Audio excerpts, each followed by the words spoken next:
विध्वंसक war front से latest report आपके सामने, क्योंकि इजराइल लेबनान सीमा पर युद्ध जैसे हालात और देर रात हिजबुल्लाह ने इजराइल पर बड़े अटैक को दिया अंजाम। आपको बता दें, इजरायली ठिकानों पर 80 रॉकेट बरसाए गए हैं। ग्राउंड रिपोर्ट अब आपके सामने होगी। हमले से इजराइल को कैसे बड़ा नुकसान पहुंचा है और जिस तरीके से इस फ्रंट पर लगातार हमलों को अंजाम दिया जा रहा है, ये देर रात की वो तस्वीर जहां इजरायली ठिकानों पर 80 रॉकेट बरसाए गए।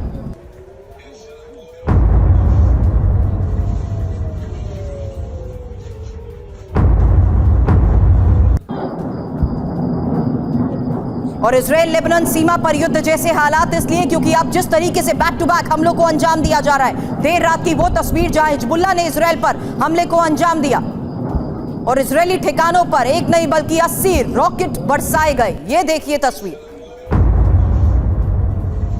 हालांकि आपको बता दें, इजराइल का साउथ लेबनान में हिजबुल्लाह के खिलाफ ऑपरेशन जारी है, तो दोनों तरफ से जारी ऑपरेशंस को लेकर बड़ी खबरें सामने आ रही हैं, जहां इजराइल फाइटर जेट के अलावा आर्टिलरी से भी हिजबुल्लाह के ठिकानों को कर रहा है तबाह। हालांकि चौंकाने वाली बात इसमें यह भी है कि इजराइल के हमलों के बाद भी हिजबुल्लाह के हौसले बस नहीं हुए। हिजबुल्लाह मौके की तलाश करता है, इजराइल पर हमलों को देता है अंजाम। देर रात भी हिजबुल्लाह ने ऐसा किया। इजराइल को नुकसान पहुंचाने की जो कोशिश हुई, यही नतीजा है कि ये तस्वीरें सामने आई, जिससे साफ हुआ कि किस तरीके से देर रात भी ये आक्रमण जारी रहा और अलग अलग ठिकानों पर 80 रॉकेट से हमले को दिया गया अंजाम। अब इंफॉर्मेशन, क्योंकि हिजबुल्लाह के रॉकेट इजरायली एयरफोर्स बेस तक पहुंचे हैं। इसमें इंपॉर्टेंट यह है कि उत्तरी इजराइल के माउंट मेरोन में एयरफोर्स बेस बताया जा रहा है और साथ ही आयरन डोम के एक्टिव होने के बाद भी एयरफोर्स बेस तक ये रॉकेट पहुंच गए। हालांकि इजराइल ने साउथ लेबनान पर जवाबी हमला किया है और लेबनान के किल के साथ साथ एथरोन गांव पर इजरायली बमबारी को लेकर भी इनपुट है। आपको बता दें, हिजबुल्लाह के कमांड सेंटर्स को भी निशाना बनाया गया है। दक्षिण लेबनान पर इजराइल का हमला बहुत तेज हो गया और TV9 भारतवर्ष पहला ऐसा चैनल है जो साउथ लेबनान की आखिरी पोस्ट यारनी तक भी पहुंचा है। और यारनी गांव साउथ लेबनान का अंतिम गांव है। ये गांव हिजबुल्लाह का गढ़ है। ठीक 48 घंटे पहले इजराइल ने इस गांव पर बमबारी की, हिजबुल्लाह के ठिकानों को तबाह किया। हमले के ठीक बाद TV9 संवाददाता सुमित चौधरी इस यारनी गांव में पहुंचे। यहां की तबाही की उनकी ये लेटेस्ट रिपोर्ट देखिए, क्योंकि इन तस्वीरों के साथ तबाही का वो मंजर साफ साफ नजर आ रहा है कि किस तरीके से यारनी में मेयर हाउस बस्ट कर दिया गया। इसी मेयर हाउस से देखिए मेरे सहयोगी सुमित चौधरी की ये लेटेस्ट रिपोर्ट। मैं इस समय जिस इमारत के सामने खड़ा हूं, यह है यारीनी की मिनिस्ट्री, यानी मेयर का वो ऑफिस जिसको 2 से 4 दिन पहले बर्बाद कर दिया गया। ये इस पर बम्बारमेंट हुई है। देखिए तस्वीरें देखिए, ये है यहाँ के हालात। ये यहाँ का सबसे, आप कह सकते हैं कि इसको सबसे इम्पोर्टेंट ऑफिशियल बिल्डिंग थी जो पूरी तरीके से बर्बाद हो चुकी है। 2-3 दिन पहले इसमें बम्बारमेंट की गई है और यहाँ के ताज़ा हालात मैं आपको दिखा रहा हूँ। और देखिए, इसे मिनिस्ट्री यारीनी की कहा जाता है। सब कुछ खाली है। और देखिए अभी, हालांकि मैं आपको ये भी बता दूं कि उस तरफ निशांत, एक बार उस तरफ, वो इजराइल का इलाका है, बिल्कुल सामने है ये इलाका। हम इस समय उनकी जद में भी, हम उनके सामने ही हैं, हम अभी उनके सर्विलेंस में होंगे। अगर हम मूवमेंट कर रहे होंगे, चीज़ें दिखा रहे होंगे, तो हो सकता है कि हम पर भी नज़र बनाई रखी गई हो। और देखिए, मैं आपको एक बार फिर दिखा दूँ कि किस तरीके का यहाँ पर है।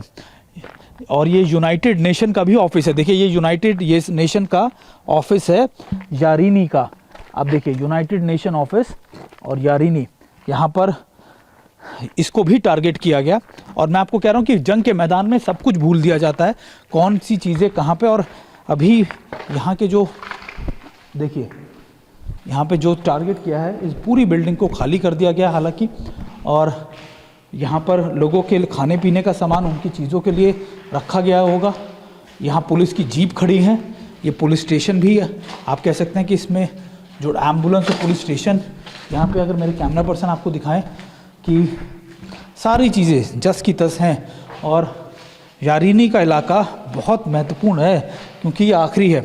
और मैं आपको ज़रा ताज़ा हालात यहाँ के वॉर जोन के दिखा रहा हूँ कि इस समय के हालात क्या हैं। साउथ लेबनान, TV9 भारतवर्ष अकेला ऐसा चैनल है जो इस समय इस वॉर जोन के अंदर मौजूद है।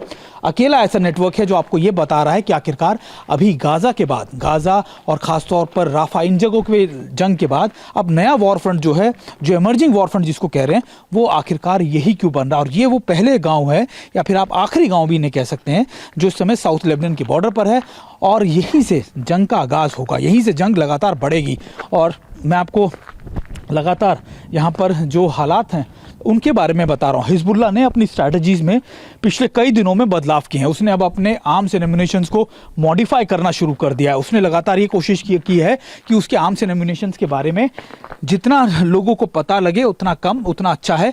और ख़ास बात यह कि देखिए ये फेंसिंग की गई है इस इलाकों में, हालांकि देखिए ये अपने अपने अपने अपने अपने ऑफिसेस को करने के लिए। और अभी हिजबुल्लाह की मैं बात कर रहा था कि हिजबुल्लाह ने अपनी स्ट्रैटेजीज़ में कई बड़े बदलाव किए हैं, जिसमें सबसे महत्वपूर्ण बदलाव ये है कि उसने अब ज़्यादा फोकस करना शुरू किया है आर्टिलरी के ऊपर, रॉकेट लॉन्चर्स के ऊपर, मिसाइल के ऊपर, क्योंकि अब उसके पास ऑप्शन जो है वो आप कह सकते हैं क्लोज बैटल की, यानी 5-7 किलोमीटर में 10 किलोमीटर में इजराइल के इलाकों को टारगेट करना है, तो उसके लिए उसको आर्टिलरी चाहिए यानी तोपखाना। और अभी कहा जा रहा है कि उसने रूस से, सोवियत यूनियन टाइम के समय के कई आर्टिलरीज को इन इलाकों में छुपाया हुआ है और यहीं से रह रहकर उस पर अटैक किया जा रहा है। और उसके बाद सबसे इंपॉर्टेंट बात ये कि दूसरी इंपॉर्टेंट चीज़ ये कि वो अब अपने दूसरे स्मॉल आप कह सकते हैं कि रॉकेट लॉन्चर से अटैक कर रहा है, घरों से अटैक कर रहा है, और इसी वजह से इन घरों को इजराइल टारगेट कर रहा है। इजराइल को लग रहा है कि देखिए इन्हीं घरों का इस्तेमाल करके, इन्हीं इंफ्रास्ट्रक्चर का इस्तेमाल करके हिजबुल्लाह हम पर टारगेट कर रहा है, और इसी वजह से इन इलाकों के अंदर ज़्यादातर बड़ी बड़ी इमारतों को, इंपॉर्टेंट जगहों को टारगेट किया जा रहा है। मैं आपको दिखा रहा था कि ये